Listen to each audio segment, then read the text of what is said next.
So how do we get cleaning clients through Google Ads?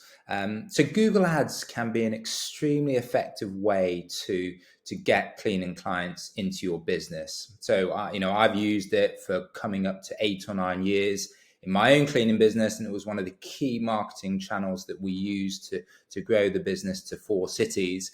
As many of you may know, I've been running Google Ads campaigns for other cleaning companies for, well over 5 years now. So in this video, I really want to tell you, break down like the key parts of how to run a successful Google Ads campaign. This is, for the 5 to 10 years of experience and, running well over $1 million in ad spend. So I'm going to condense for you the key parts of how we set up and run these Google Ads campaigns. So what I've done here is I've just logged into one of the clients that we manage Google Ads for. So we're getting some really good results here. So as you can see, in the last 30 days, we've had 61 leads at basically a $25 cost per lead, which is extremely good at the moment, and a conversion rate of 25%, which again is high.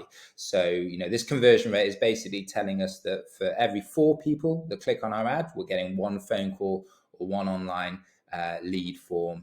Again, this is really high. So the way that we can get to this end position, this requires us to get really 3 key parts set up within our Google Ads account. And if we have one of these missing or one of these not working very well, you'll see this impacting these cost per lead and conversion rate metrics. So how do we get to a $25 cost per lead? So the first thing to focus on, and arguably the most important thing when running a Google Ads campaign, is your keyword selection. So the keywords, the way that Google Ads works is that you tell Google which keywords, which searches do we want our adverts to come up for. So, if we are running a house cleaning business, we are wanting to come up for the terms such as residential cleaning, house cleaners near me, cleaning companies. And if we just go into the search keywords here, this first column here, these are all the different variations that you would expect. So house cleaning company, house cleaning services, pricing, professional cleaning company. These are all the different variants that you would expect. And as you can see, there's 70 variants here. What you will find, for those of you that are new to Google Ads, is that we've got various punctuation around these keywords. So some of them have these inverted commas, some have these square brackets. These refer to something called the match type. And without going into the match types too much in this video, really these refer to the degree of variation on this keyword that we are happy for our ads to show up for. So let's say, as an example, house cleaning company. This is a phrase match. So as well as, if someone types in house cleaning company, our advert will show up for. But because it's phrase match, this also says, as long as this phrase is included in the search, then our advert would come up for. So best house cleaning company, or house cleaning companies in my area.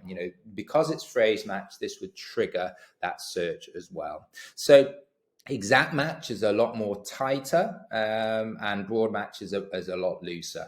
In this account, we're running all 3 match types. We've been running this campaign for a little bit longer, but really the important thing, and I'll talk about this in the next few minutes, is that we let the data inform our decisions. So if we have got all our conversion tracking set up correctly, we'll be able to see which keywords are getting us the best results. And the idea is that we put more of our money into the keywords that are getting us the better results and take it away from the keywords that aren't getting us as good results.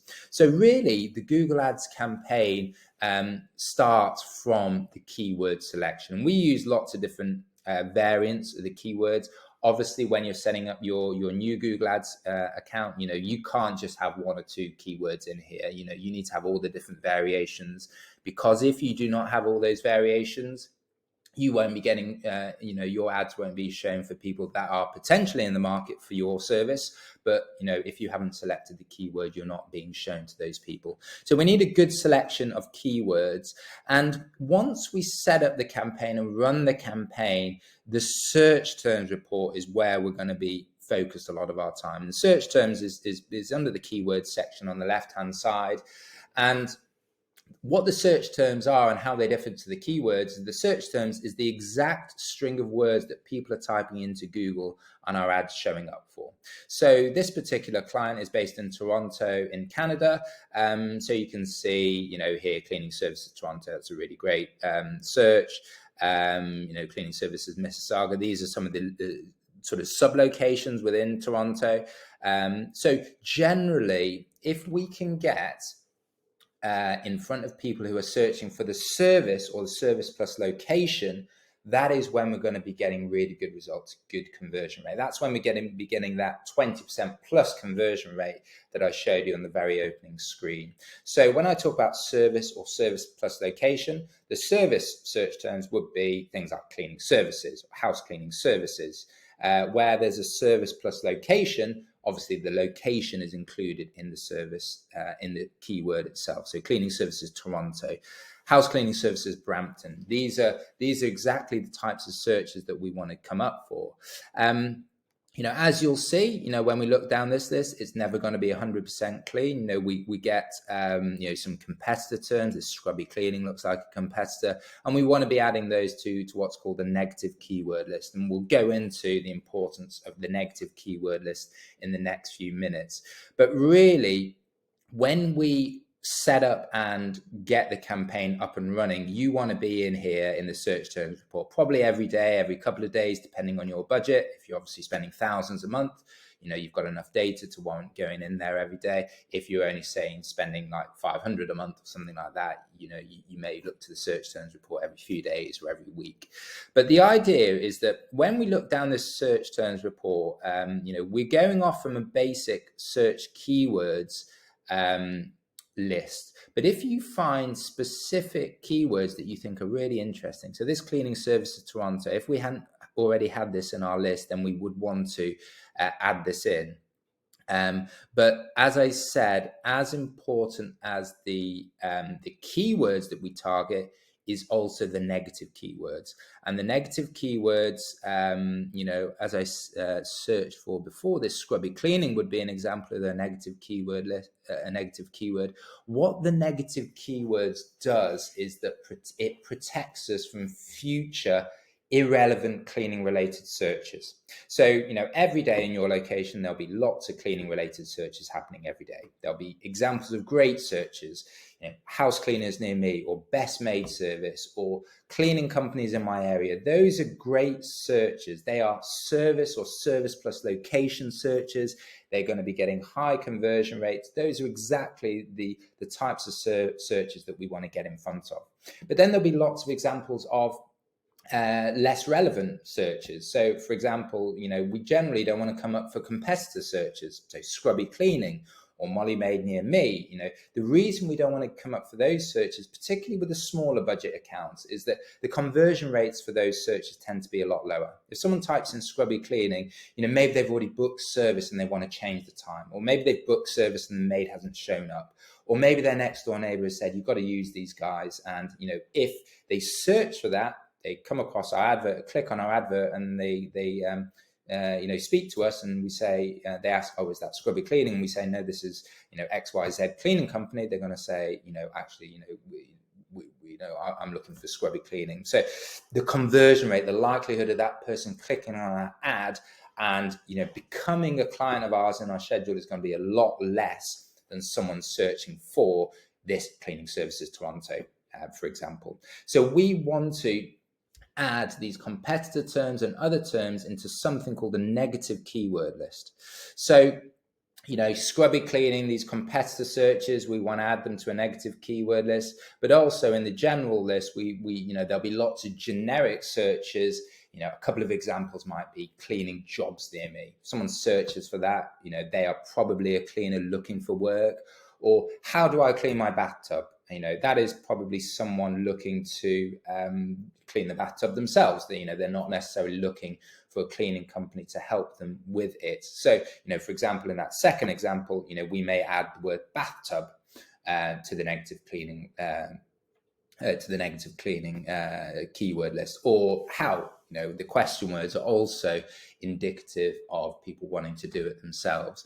So what this means is that, if we can add these words to a negative keyword list, it means that our ads don't show up for these searches. We don't run the risk of our ads getting clicked on. And importantly, we can take that spend and put more of that money into these higher converting terms, these cleaning services Toronto, these house cleaning near me searches, which are going to be getting a higher conversion rate. And a higher conversion rate usually means we're getting more leads for the ad budget. So the keywords and building out the negative keywords is a core part of running a successful Google Ads campaign. When you are starting a new campaign and launching a new campaign, you want to be keeping a close eye on these search terms. So that is the keywords. The second important thing to note is that when we create a new ad campaign, we are sending that traffic usually to our website or to a landing page. And it is really important that we track the conversions. And this is where things get a little bit more technical. How do we define a conversion is a first question. And then how do we track that conversion is a subsequent question. But usually when I'm running campaigns for other cleaning businesses, we run two specific conversion actions. So the first one is if someone fills out an online inquiry form. So maybe they are looking for a price. We ask them for, what type of cleaning are they looking for, which zip code are they in, their email address, their phone number, so we can contact them. So we can track an online form submission by dropping some tracking code in the thank you page. So whenever someone submits a form, usually they get taken to another page in your website that says, "Thank you for your inquiry, we'll contact you shortly." So if you drop the conversion tracking code on the thank you page, as soon as someone submits a form, they'll go to that page, that code will get tracked and triggered, and then that will get lodged into your Google Ads account as a conversion. So that is the first thing to do. It's slightly technical. If you Google how to do it, there'll be, there's lots of great videos on YouTube about how you set that up. The second thing that we want to be doing is tracking phone calls. So if tracking online inquiries is relatively simple to do, tracking phone calls does take a little bit more, a bit more work. And the majority of cleaning businesses that get in touch with me don't have proper call tracking in place. And this is where you actually need to generally use a third party call tracking software. If you Google that, there are lots of examples. Some of the more well-known ones are CallRail or What Converts, but there are lots of other options on there as well. And the way that call tracking works generally is that you drop some tracking code on your website, and if someone goes to your website from a Google ad, the phone number you're on your website switches out to a local tracking number. It isn't the same as your office number, but it would be the same phone code for your area, and then that call will then get diverted to your main office number. And that is how you track phone calls from any marketing channel, but Google Ads included. So you'll need to use ideally a CallRail or a What Converts or another third-party call tracking software to track those calls. And when that happens, again, that conversion will get triggered and pulled into your Google Ads account as a conversion. So the core conversion tracking is really important. And, again, go on YouTube. There are lots of examples of that. If you're looking at call tracking software, you just get in touch with CallRail or any of these companies and they'll be able to show you exactly how to do it. It's relatively straightforward. As I said, you would just need to get some tracking code from those companies and drop that into your onto your website so that we can track those conversions. So the section 2.2 is setting up your conversion tracking. If we don't have our conversion tracking set up properly, it can be all well and good seeing we're getting all these fantastic clicks for Cleaning Services Toronto, Cleaning Services Brampton, but at the end of the day, what we're bothered about is, are we getting any conversions? Are we getting any phone calls? Are we getting any online inquiries? And if we don't have our conversion tracking set up correctly, we just don't know. It's all guesswork. So point 2 is getting your conversion tracking set up correctly. That is that's the second critical part of running a successful Google Ads campaign. So thirdly, once we have our conversion tracking set up correctly, once we have our keywords set up correctly, if we've got a good negative keyword list that's protecting us from irrelevant searches, so we're putting more of our money into the higher converting keywords, the next section is, it's the bid strategy. So, again, I get asked an awful lot by particularly newer advertisers. I've set up my campaign, I've done what you've said, I'm still not getting any clicks, what's going on? And this is where the bid strategy is important. So, you can say these are the keywords that I want to go after, but if you are bidding such a low amount, say $1 for a house cleaning near me click, you're not going to be getting any searches. And the reason for that is that the way that Google prices these, prices these clicks is by purely on an auction basis. So if you got lots of cleaning companies in your area bidding for a certain keyword, Google is going to charge you a higher cost per click. So say if the cost per click is $8 and you have, through your bidding strategy, set a bid price of $1, you're not going to get any clicks because Google can just give those clicks to other cleaning companies that are bidding at $8. So when you set your bidding strategy, and this is down here, you need to make sure that you're bidding sufficiently high enough that you're getting visibility. If you're getting no clicks, it's probably because you're not bidding high enough. As you see here, I have something called a max conversion strategy set up for this client. There are lots of different strategies that you can imply, but you can just click down here. You can go by clicks. You can do a manual bid strategy. This is all hidden down in here. And again, I'm not going to go into the details and of how these are all different, but the bid strategy is really important because at the beginning you need to be getting enough visibility. Obviously, if you're not getting any clicks, it's complete waste of time. But once you have a more established campaign, for this client, we've been running this client for a few months, we're getting some good results. The bid strategy then becomes a place where we can A/B test different bid strategies. So we can test a max click strategy or a max conversion strategy or a target impression share strategy. And this is one of the things that we need to be doing when we're running a successful Google Ads campaign. Many people think if you set it up in the right way, then you can sort of click and forget it. That is absolutely not the case. If you do that, your campaign will gradually die over time. So we need to be consistently running A/B tests. And, there are numerous ways that we can do this, but one of the ways that we can do this is by using different bid strategies. So for this current client at the moment, we're running a max conversion strategy with a target cost of acquisition of $25. So employing the right bid strategy and running A/B tests around your bid strategy is the third critical component in terms of running a successful Google Ads campaign. So as I said, if you get all those three things right, this is when you'll be getting to this, if I go back, this 20% or higher conversion rate level. And this is when you're going to be getting, these really good cost per leads. So if you get all those points set up correctly, you give yourself a chance. If one or more of those things are missing, it's going to be very difficult to get a really good return on investment. So in this next video, I'm just, this is a video testimonial for one of my other cleaning company clients. As I said, we run campaigns for 40 plus cleaning companies across the country. So have a look at this video. He will take you through some of the results he's had. And it should, again, be helpful for you in terms of how to structure and run these Google Ads campaigns.